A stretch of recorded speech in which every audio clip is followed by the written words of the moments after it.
Tonight, I'm honored to have with me journalist, civil rights activist, and friend Shaun King. Shaun, thank you so much for joining me tonight.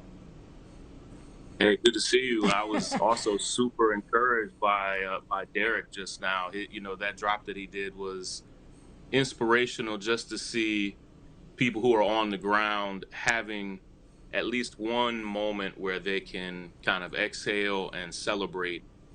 Justice is complex, but there's cause for celebration tonight for sure.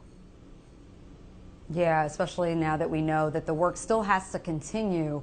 But I agree with you. Just to see people having a good time right now is definitely worth the sight. Shaun, you recently said that this trial, one of the most, if not the most consequential trial of our time, wasn't just putting Derek Chauvin on trial, but putting America's soul on trial. After just 10 hours of deliberating, the jury came back with guilty verdicts across the board. Now, what does this mean for police culture, for the families who have been victimized by police violence, for policy for this country? Well, my hope, Yodit, is that it means we've turned a corner. It doesn't mean that police brutality is going away. In fact, we've learned of at least 3 people who were killed by police today, including a 15-year-old girl in Columbus, Ohio, just a few hours ago. So it doesn't solve all of the problems, but we have to pause and acknowledge that this is radically different than what we had 30 years ago when Rodney King was brutally assaulted. It was on film, and every officer who participated was exonerated. Same thing when Emmett Till was lynched almost 65 years ago.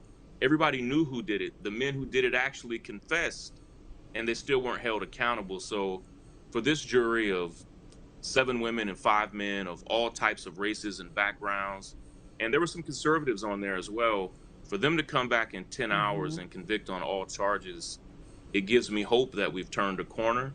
But we still have a whole lot of work to do, including in this case. But I'm encouraged by it, and we should all give ourselves just a moment to breathe and feel good about what happened here. In great part because they had an attorney general in Minnesota, and Keith Ellison, who handled this case from start to finish in a way that I've never seen before. Yes. And he initially didn't have the case until the governor appointed the case to him. Now, Shaun, we've gone back and forth in terms of when this verdict would come down, what the verdict could be. What were your actual thoughts? Because people, obviously were skeptical because, of course, history does have a tendency to repeat itself, and police have been able to kill with immunity, or impunity, that is, and immunity. What were your thoughts about this verdict coming down? Once you heard that they had come to a decision, what were your initial thoughts? Well, once you and I were even DMing when we first heard that a decision had come down, and I think to me and most law scholars and activists and organizers and others, it meant that it was definitely going to be a guilty verdict. There's no way they would come back so quickly and it not be a guilty verdict. But I had mixed feelings because I'm close friends with Stephen Jackson, who was like brothers with George Floyd, and I actually did a live video with Stephen. And for him, he said, "I'm glad this has happened, but my friend, my brother is still gone." And so for George Floyd's family, for his brother, for his friends, for his daughter, he's not here. And so it's bittersweet for me, for those that were close to George, and so it's hard to fully celebrate because the pain and the trauma is still there. And so um, I'm proud that we've made a measure of progress, but real progress would be George Floyd being alive in the first place. Right, right. And Keith Ellison actually mentioned that in his presser. He said this isn't That's justice, right. but this is accountability. Okay, so Yeah, is that's this a right. reckoning for American policing? Will this send a strong enough message to police departments across the country and serve as maybe a deterrent? It's my hope. Earlier you had former officer Philip Banks on, and I've probably watched 100 different cases against police officers over the years, and I've never ever seen a police chief, so many supervisors testify wholeheartedly against someone in their force And Derek Chauvin, he was an experienced officer in the force himself. My hope is like Officer Banks that this does give officers around the country real courage to stand up and testify against their officers as well. We'll see. I mean, I'll use the same words he used. I'm guarded but optimistic. I think it could mean that it opens up a new day. But the worst case would be that they only do it for this case alone. Now, Shaun, we talked briefly about President Biden actually making comments on a pending case earlier today before there was even a verdict or word that a verdict had been reached.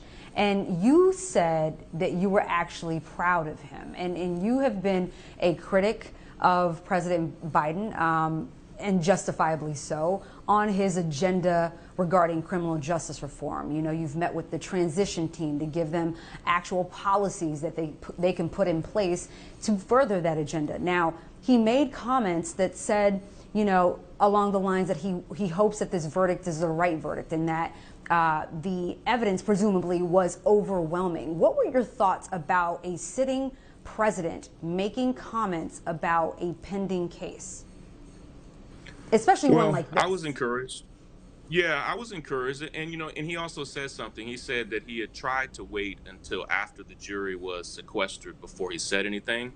And there's Yeah. probably been no harsher critic of Joe Biden than me, but he has one really like superpower, and he's deeply empathetic to people who've had loss and pain. And after the verdict was rendered, he actually called and spoke to the family and spoke to the attorneys. And, you know, I have to divorce my critiques of him.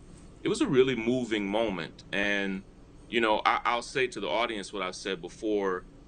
My hope is that Joe Biden, on issues of justice, that he can begin to apply his feelings to individual families, that he can apply that to the whole system. I'm encouraged that he wanted this verdict to come down, but we need him to apply that type of empathy and feeling to systemic change, and we haven't seen that yet.